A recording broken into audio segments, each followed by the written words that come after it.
President Biden called for additional gun control legislation on Saturday as he marked the fifth anniversary of the 2017 Las Vegas shooting.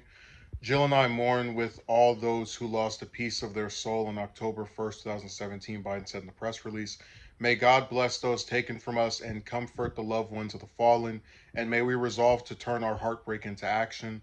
The shooting at a country music festival in Las Vegas remains the deadliest mass shooting in U.S. history, with 6 people killed and hundreds more injured.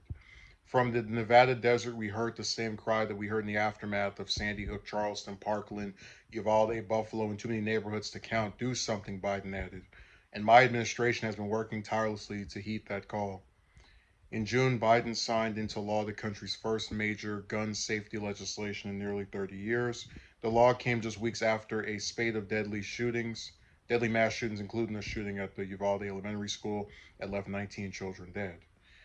So, I want this to be a little bit more about that particular shooting, referring to Vegas, than gun control, because I sometimes have to remind myself how long it's been since some of this stuff happens, or has happened rather. Um, I vividly remember that that same, because that was at night, but that same day in Vegas, OJ had been released from prison after, I guess, a 10-year stint. And you actually had some conspiracy theorists that were trying to say those two things were connected because they happened on the same day.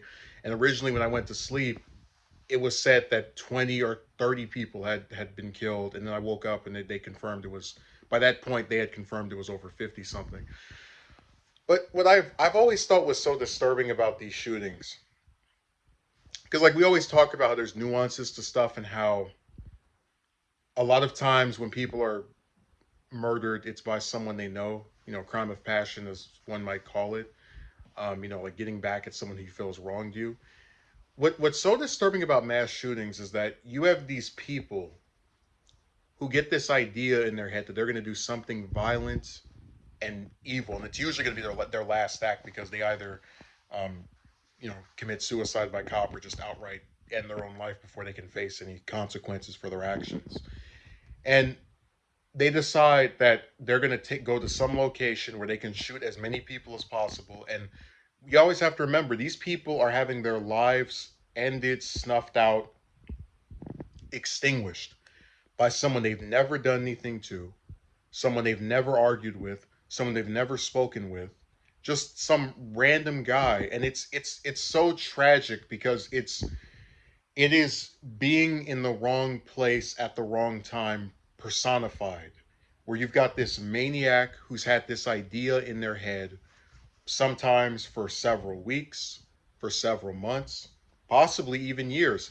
And what set the guy who did this one out from, and I think it was Paddock or whatever, but the two things that set him apart from most of the other shooters, was that his dad was also a crook, a career criminal, and his age was the other part that was surprising. Usually these shooters are 18, like the one in Uvalde, 30, like early, like late teenager, sometimes a little bit earlier teenager to adults in their 30s or 40s. You don't get people who are 6 years away from being 70 doing this type of stuff, because aggression and anger and the desire to, to just do this type of evil stuff is associated with youth.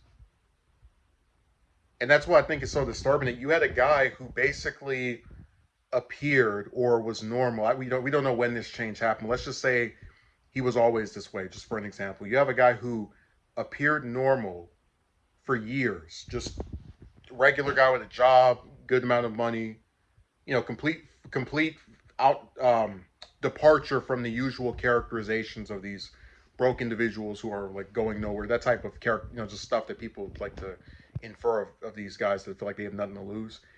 Um, and out of nowhere, he just starts getting all these different weapons and firearms, and I don't know why people are allowed to have hundreds of, like more than one or two guns, but whatever. Buys a whole bunch of weapons, right? Goes completely unnoticed. Nobody has a problem with it. And then he pulls this off, and he pays no price for it. I mean, he chose to take his own life those other people that he murdered had no choice, and they really were just killed because of where they happened to be versus something they actually did that would otherwise influence their passing. I mean, I just think it's so depressing to be like, what was it, Jason Aldean, this guy that's like, you're doing a music concert, and all of a sudden you start hearing some pop in, and you realize you're close to where someone is shooting at, and it's again, it's like, it's so tragic because of how random, and I mean, we still don't know what his motive was other than to just be evil, and it's to take as many lives as he could. And that's why someone even said, people, when I was a kid, people talk about like Al Qaeda and these different terrorist groups. You have people born in America, people that have lived here their entire life, who act more like terrorists than actual terrorists. A guy going up to the 30th something floor of some hotel so he can just fire and spray a bunch of random people that haven't done anything to him for no reason other than to just be a prick is terrorism. So that's just my piece on this. I was just thinking that, wow, it's really been half a decade since that happened, because it really does feel like yesterday.